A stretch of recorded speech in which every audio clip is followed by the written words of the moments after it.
In the last lecture, we discussed the idea of different chemical reactions having energy involved in that reaction, either requiring energy to occur or releasing energy after it does happen. In this part, we're going to start talking about energy and its relationship to different types of biochemical reactions and how we need to put in energy or how energy is released and how we can figure out if the reaction might happen or not.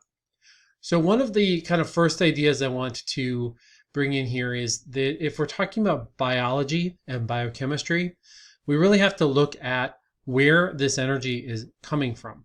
And for life on Earth, the energy is really largely coming from the energy from the sun. So there's heat energy, there's all of this electromagnetic radiation that is in the form of sunlight, and that hits plants that are created, and those can use that energy to take carbon dioxide out of the air and build it into cellulose and sugars and things that various animals will eat.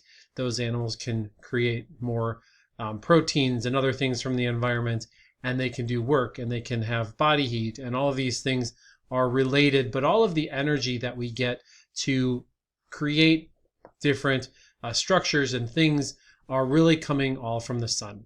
And so that's kind of our starting point of where energy is coming from to create and run the chemical reactions that are allowed to run for and utilized for life.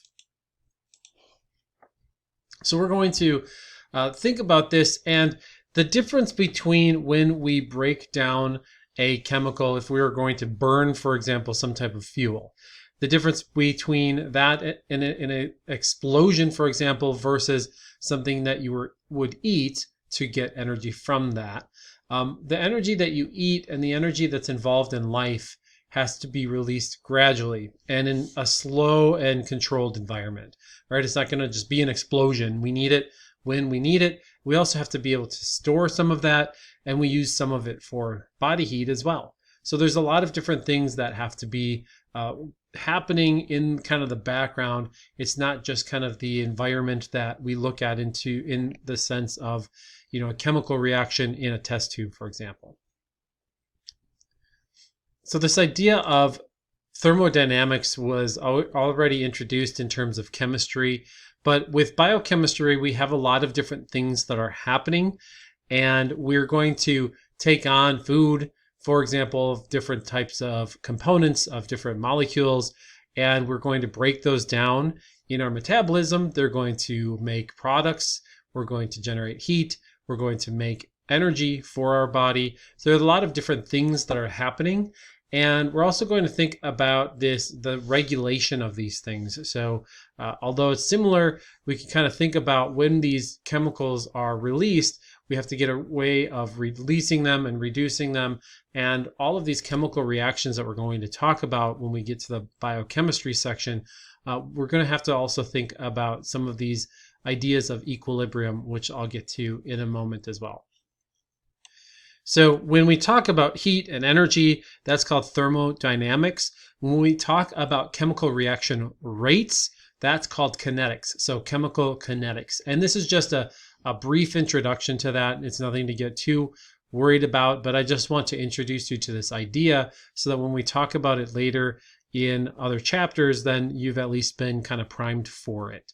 So chemical reaction rates, if we're looking at, this is just a generic chemical reaction where component A is somehow interacting with component B. They form two new components, C and D. So this would be a generic chemical reaction.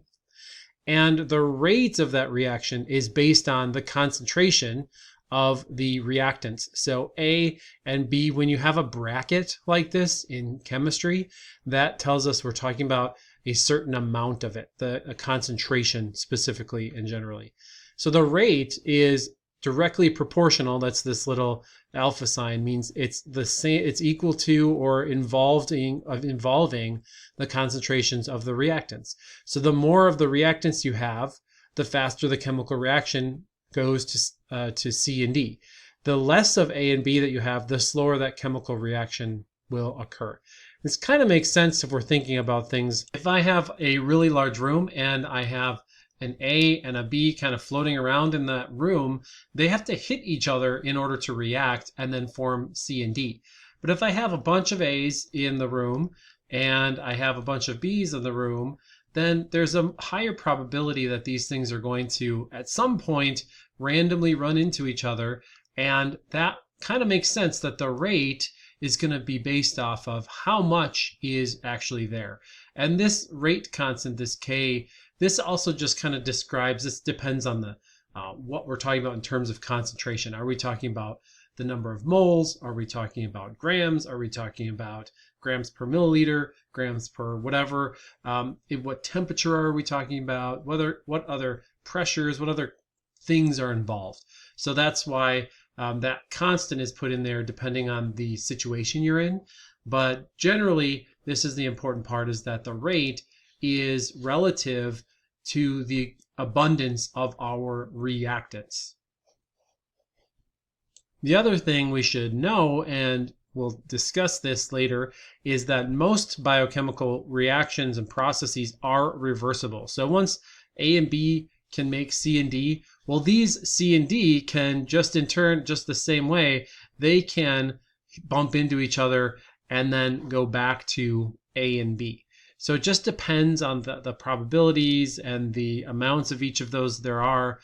When I was talking about the other chemical reactions, when we go in the reverse reaction, a lot of times that doesn't happen in our systems because for example, carbon dioxide is a product of breaking down sugars. Well, we breathe that out. So that reactant and that product, those products like C, let's say C is carbon dioxide, that leaves the system. So there's no C anymore to run into D to turn back to A and B.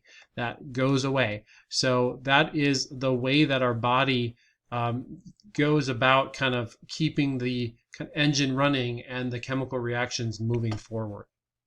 So again, we'll talk about this in a little more detail, but I want to, as a kind of precursor to later talks, that chemical energy, the food that we eat, gets broken down into smaller bits. Carbon dioxide and water are the general overall outputs, and we release those from our body so that they're not available to kind of make the reverse reaction happen. And that is also related to this equilibrium idea, which is also called Le Chatelier's principle. And it helps to explain how these things happen, right? And that last slide actually had C being carbon dioxide, maybe D is the water. We're breathing that out, and we get rid of that in our system, and it helps to remove the products so that it drives these chemical reactions in the forward direction. So all of these chemical reactions, these biochemical reactions that are part of breaking down sugars in our bodies, for example, they're all driven by this principle, these principles that I just spoke about. And this is a simplistic view of one little mechanism that's happening in our bodies. And this is just a little part of some of the chemical reactions that are occurring in our body. You can see lipid metabolism, fatty acid synthesis. We have the carboxylic acid cycle. We have a lot of different generation of different types of amino acids, all just one little piece, right? This gets really complicated, but it's all interconnected. One reactant is the product for another reaction, and this all drives through, and eventually we get rid of these things as water, carbon dioxide. Okay, so now we can have a general idea of the direction a reaction is going to go in a biological compound, or there might be the rate of a reaction. Just kind of gave you an introduction to those, but we're really going to talk about energy in this set of slides here. And one of the things that we are going to do is look at Gibbs free energy. And this helps to describe some of the associations with which direction things are going to go, and if things are going to provide energy or require energy for the chemical reaction to occur. So here is the equation I would like you to be able to understand. And there are a couple different components of this equation. And the first that we're going to talk about is this term called Gibbs free energy, or delta G. And it really determines if a chemical reaction is going to happen or not. So we're going to get some various values, and I'm going to explain what each of these is. We're going to plug them in here, and this value that comes out, we're going to, based on the number that is calculated, we're going to be able to determine if the reaction occurs or not. So generally, if there is a positive value, if this comes out as a plus positive value, it's not spontaneous. So it is not going to happen without the addition of some energy to it. And that's also referred to as endergonic. So it's like when we said, so this is very similar to when we described when a chemical reaction required us to put heat in, for example, which would be endothermic. This is called endergonic. So it's a similar concept where we'd have to put some type of energy in for that chemical reaction to work. Now, if this value ends up becoming negative, if we calculate it as a negative value, it is spontaneous. So this would happen without the input of any energy, theoretically, and that's called exergonic. This next term is called enthalpy, and this one is going to give us some idea of the amount of energy. So endothermic and exothermic. So those are the things that we've already looked at in the previous set of slides. One way to help remember the kind of how to pronounce this, or which delta H is, the enthalpy has a TH in it, so it requires the H to have the th sound in it. And this last one, so we have temperature. This is just going to be whatever temperature the chemical reaction is happening at. So if we're at body temperature, 98 degrees or 37 degrees Celsius, for example, that is going to be just a temperature that the reaction is happening at. And then this last one is called entropy. Notice there's no H in there, so it's not enthalpy, it's entropy. So this helps us remember, okay, we need the H to have the th sound. And this one is a measure of disorder, and it's kind of a weird concept. So if it's a positive, that means that we are going to become more disordered. And if it's a negative value, it means we become more ordered. So let us look at that idea here in just a second.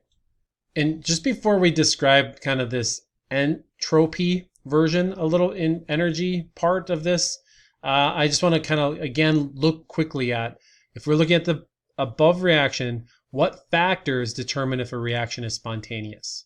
So if we want spontaneous or non-spontaneous. So this value needs to be negative, it's going to be spontaneous. So if we have enthalpy, heat, and order, these are the things that are going to really determine that. Sure, delta, the temperature, the overall temperature is going to have some say in that, but if we're going to look at enthalpy and entropy values that are going to promote spontaneous reaction, those are going to be where this value is positive, because the T value, this is always going to be in Kelvin, which is always going to be a positive value, because Kelvin, that scale of temperature goes from 0 Kelvin to an infinite number of Kelvin. So that's always going to be a positive value, which means that this whole value here, if we have the entropy as a positive, we're subtracting that number. So that's going to help to promote a negative delta G. Here we have that positive value, promote negative delta G. Because T delta S will always then be a negative, because we're subtracting this value here. Okay, so then with the delta H value, this value, if it is negative, if this is negative 347, right, any number, then that's also going to promote that to be a negative value. So if we have negative 347 minus 53, right, this is overall going to be negative 400. And that, if this is a negative value, then that's going to promote a spontaneous reaction. And we're going to say that that's the amount of energy that's going to come out of the chemical reaction. Okay, so now what is this disorder thing? Let's talk about that in a moment here. Disorder and heat lead to spontaneous reactions. That's not necessarily telling us anything about the rate of that reaction. So the reaction should move forward, but it doesn't tell us how quickly it will. It just eventually will happen. But let's look at what it means to have disorder. So let's look at a room, for example, a dorm room, and the room is messy, and it's just a spontaneous reaction, right? Eventually, your room is going to get messy. You can clean it back up, but you have to put energy in, right, to get that back to be clean again. So you can put energy in to reduce the disorder, and you can fix that, but eventually it's going to go back to this state if you don't really do anything about it, right? So that's kind of a way to kind of think about that. I think some of us would be really happy if dishwashing and laundry were spontaneous reactions, but unfortunately they're not. We have to put energy in to clean those things up and reorganize them. Here's another way that we can go about creating order. In a cell, we create all of these different compartments. We can put stuff together that we want to be organized, and we can sort things out. That takes a lot of energy. And so our cells, the components of our body that are made up of these things, we put a lot of energy into condensed order to compartmentalize these things. And in order for us to do that, we have to put energy in to create order. And so that's just something that is also an important part of this process and understanding these biochemical reactions that are happening. This also is related to metabolism and the kind of subcomponents of metabolism, which would be catabolism and anabolism. So when we take molecules and break them down into smaller chunks, we are increasing their disorder. We're also increasing the disorder of other molecules like water around them. So if water is able to be more contiguous around these and have more interactions with itself, but if we break these up into little chunks, now there's more disorder, there are more pieces, there's more complexity in the system, and there's less order. We've broken them down. And in order to break and bring these smaller things back together and make larger, more complex structures and molecules, we need to bring in energy. And so then we can take these little pieces and build them up into more ordered molecules. And this is part of this idea of energy and how it's involved in if things get broken down into smaller bits or built up into larger components. So this is kind of the idea of what happens when I eat too much food, right? Your body doesn't need to make more smaller bits anymore. You have a lot of energy. Now your body takes those smaller bits of sugar and it makes them into larger chains of fat that get stored in your body. So it takes the small bits and all of the excess energy you have already because you have plenty of sugar in your body already, and it takes those bits and it makes them into larger molecules, and we compartmentalize those in fat cells, and then we build those fat cells up, and we have excess energy stored for later on. So as I mentioned, that synthesis of fat, that's another example of an endergonic reaction. So it's a non-spontaneous reaction or a process that absorbs free energy and has a positive delta G. So it takes energy. We have to give it some form of energy for that chemical reaction. Another example is photosynthesis. And this is the reverse reaction of oxidation of glucose, or the metabolism of glucose, where the sun, in this instance, provides the necessary external energy for this reaction to occur. So we take smaller bits of carbon dioxide, we take some water, and we combine those to make larger, bigger molecules of sugar. So that C6H12O6 is the chemical makeup of sugar. And then we also generate some oxygen. So this process, if we're going in the forward direction as written, is photosynthesis. That delta G is a positive value. It costs energy to get that to happen.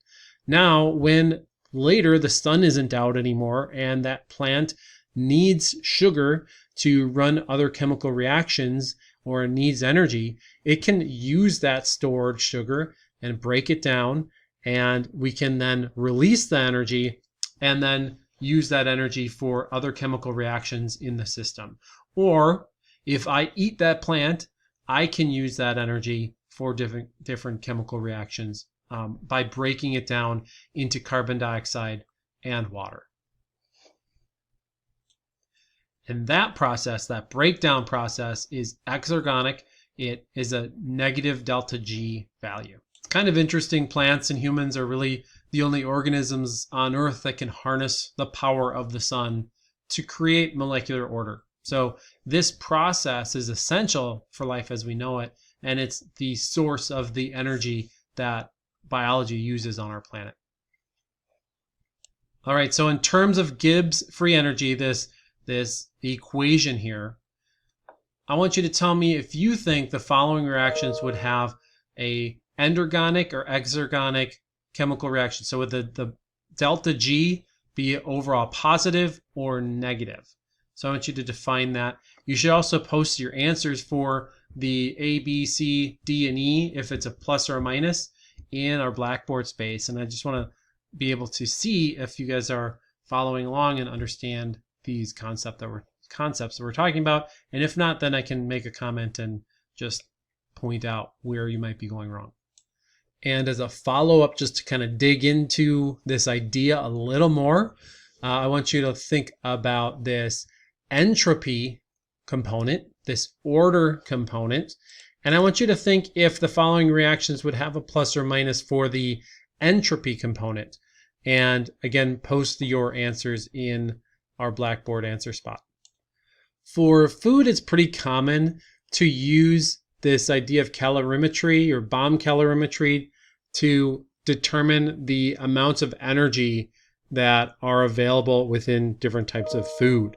So what we can do is you can take your sample of food and place it in a container, and this would be enclosed, so we're not going to change the pressure or the volume of this area, and you essentially burn this.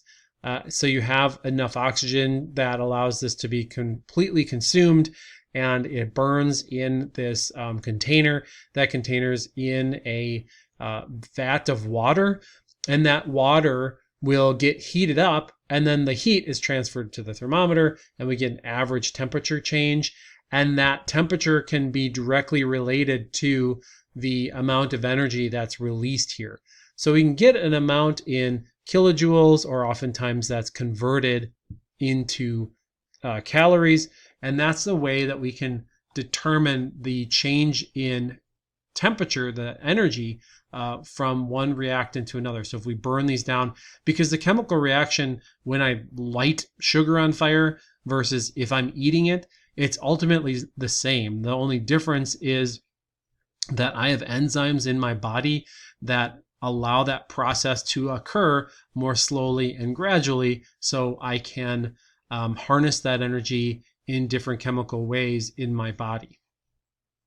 And in order to kind of move this discussion from this kind of theoretical chemistry world into more of an applied concepts here, I just want you to look at this question and think about, for a McDonald's Happy Meal, we get cheeseburger or a hamburger, fries, and a Coke or maybe milk. But in this case, let's just say it's Coke. What molecular components comprise each of these three different foods? So again, we haven't spoken a lot about nutrition or anything, but I just want to see initially, what are your thoughts and where do you stand on what you think? Where does the nutrition come from? What makes these things up?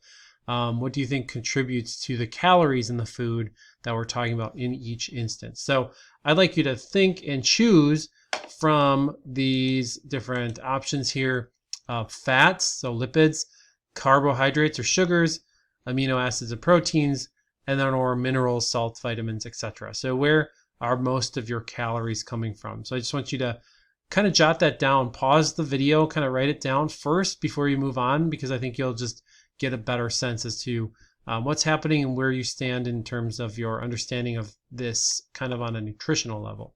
Okay, so I'm gonna kind of give you the lowdown here on a Happy Meal. So pause if you haven't completed this yet. But this is where a lot of our what the breakdown for different nutrients would be. So if we have the cheeseburger has 12 grams of fat, 33 grams of carbs, 15 grams of protein, and 750 milligrams of sodium. The calories here, a majority of that is going to be coming from the fat. So when we do an analysis, and we'll talk about this a little bit more in the future as well, but protein, they will have 4 calories per gram are associated with them. So we can take this 4 calories per gram, multiply it by the 33, and we can get an amount of energy that we're getting from, oh, sorry, the protein is 15. We can get an amount of energy that's associated with that. The carbohydrates are also approximately 4 calories per gram, and the fats are 9 calories per gram. So if we have 12 grams of fat, because this is going to be quite a bit of that amount here, if we take 12 times 9, we get for calories, and it's going to get a little crowded here, apologize, we get about 108. And then for the carbohydrates, for this one, we will get 33 times 4 is 132 calories. And for the protein, we're going to get about 60 calories. So the vast majority of the calories of this 300 is, and this is an approximate amount, right, is going to be from the fat. When we're looking at the total fat from the fries, then we're also looking at 11 times 9 is approximately, I'm just going to round up, is approximately 100 calories. And the 29 times 4 is going to be 116. And the protein, which I was kind of surprised there was that much protein in fries, or any really, it's about 12, just 12 calories of protein. And finally, if we're looking at Coke, if we're not looking at Diet Coke, we take 40 grams and multiply that by 4. That's 160-ish calories. I'm not sure why that's coming out a little different, but this is an estimate anyway. So that's an approximate amount.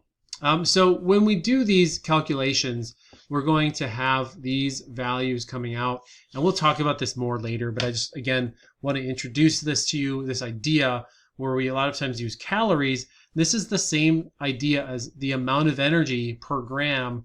It's kind of the amount, it's like the delta H value, right? It's all of these things combined with what we're talking about. Now, sodium, these different kinds of vitamins or minerals, these do not contribute to the calories. These are non-contributors to that. So it's a separate thing that's measured for different health reasons, but not because of the amount of energy that's associated. And when we're talking about food, just so you are aware, there are different ways to describe a calorie. So if we have a small calorie or gram calorie, so it's written out with a lowercase c, this is the energy required to increase the temperature of 1 gram of water by 1 degree Celsius. And it's also approximately the same as 1.2 joules. When we're talking about dietary calories and food, that is 1,000 times that. And the difference is that calorie is capitalized. It has a C-A-L, the capital C. And that's actually 1,000 times the size of the small calorie. And you'll see the joules, right? It's 4,200 joules. So when we look at on the, on our nutrition labels, it'll say something's 100 calories. That's the dietary calorie, this big C. And the conversion factor for those things are 4,200 joules, not 4.2 joules. Okay, now I want to kind of rewind back into this chemistry idea of Gibbs free energy and the different types of reaction rates, or if things are going to move forward or not. And That Gibbs free energy reaction, remember, it had something to do, it had the entropy, it had enthalpy, it had the temperature of the chemical reaction as well. And so in a favorable reaction, let's talk more about what that means and what might be happening here. It tells us that the products have less energy than the reactants. That will be here right now. And the overall energy, the delta G value, is going to be negative. And in an unfavorable reaction, the products have more energy than the reactants. And this is really all due to probabilities and how much energy the reactants versus the products might have at any given time. So if we look at the idea that this is about probability, if we increase the temperature, let's say that we need to get a 5. So if they roll a 5 of dice, that number 5 has to be rolled for us to have this chemical reaction work. So if we look at that and we have a 6-sided dice, that would be an analogous to having a certain temperature. So there's a certain amount of energy that any given molecule that's down here is going to get enough energy to get up this hill, and we have to roll a 5 or better.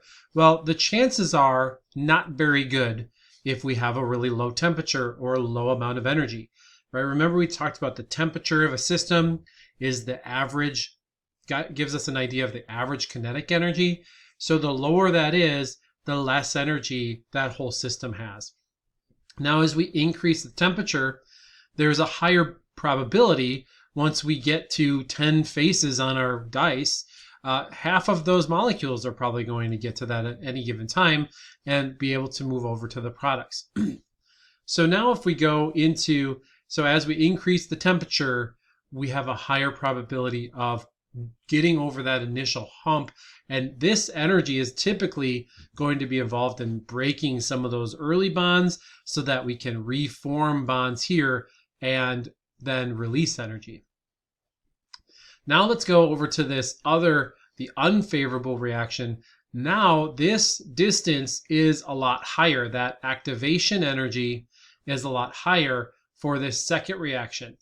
And you'll notice that in order to get there, maybe that difference, that distance here, this is 5, rolling a 5, and this is maybe rolling an 8. So now we're not going to have very good, we're not going to have chances here, or really here, I mean, very low chances, right? Very, very low chances. And our chances, 10 faces, even if we increase the temperature, still not really good. And then 12 faces, we're still not very good, right? The chances aren't even 50-50. So if we have these two chemical reactions, that this is going to be favorable because we have higher probability that the chemical reaction is going to go over to the products. And once you get to the products, you can also kind of reverse this whole chemical reaction here.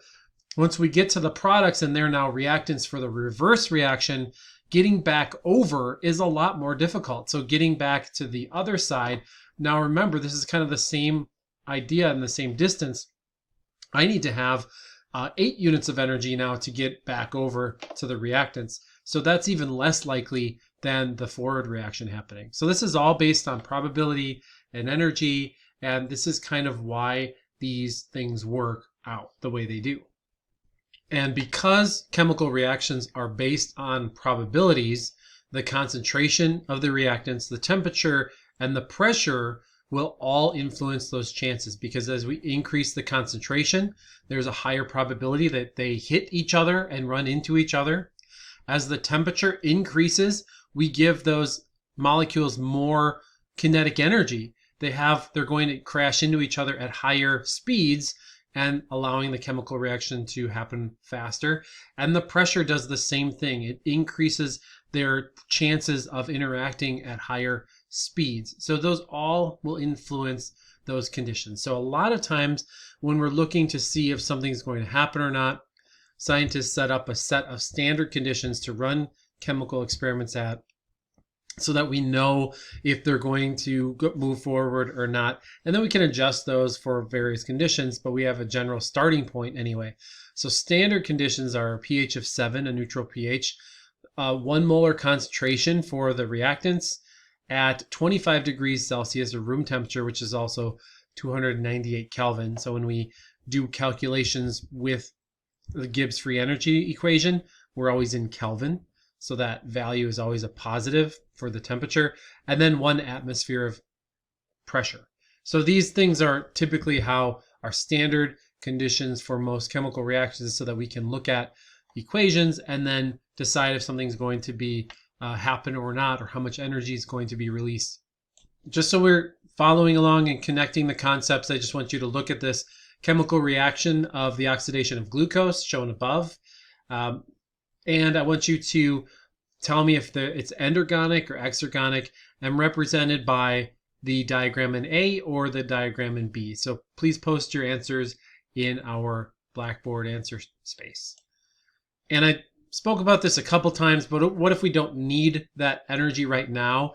And at least when we're talking about biochemical reactions, then we put it somewhere where it can be used later. For example, we can create these adenosine triphosphate. The tri, this is 3 groups of phosphate glued onto each other. We're making a more complex structure, right? We're adding to this longer chain. So this is going to be endergonic to add this group onto us from a smaller chain. To break that apart, that's going to be exergonic.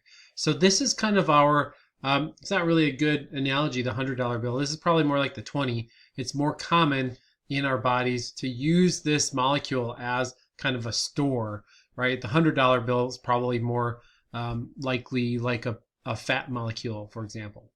So the ATP that we see in biology, and we're going to be talking about these reactions later on, we make these, and this connects now to this idea of entropy, this order versus disorder, right? We're building up bigger molecules and we're ordering these things. And in order to make bigger things, we have to put energy into the system. When we break down into more simple or smaller things, then we get energy out. So this is kind of that connectivity between why is ATP so important? Well, it's because we're making something big. It's a way that we can temporarily store a small amount of energy for different chemical reactions, so that what we're going to talk about next is that when we're looking at an unfavorable reaction, we can kind of tether this chemical reaction with that one to allow it to be favorable and actually occur. So here's an example of this. This is an idea of coupling different reactions. So this is a common metabolic strategy for dealing with energetically unfavorable chemical reactions. We have that stored ATP molecule, for example, and we have an endergonic reaction, which means we have to put in more energy than we get out. So now we can see if we couple these two reactions together, so we have one that's not favorable, and then I add in a chemical reaction, for example, like ATP being broken down to ADP, then I can overall, can couple these together, make them happen at the same time, and where the products come out, the reactants, the overall products for both of them are actually lower. So the overall chemical reaction, although it's multiple steps, we can have a lower energy at the very end. So this will actually overall allow the chemical reaction to move forward. And when we look at energy metabolism as a whole, from going from glucose, for example, or here down to the carbon dioxide and water, there are different areas where we might get ATP out, right? Where in metabolism, we get multiple little chunks of energy.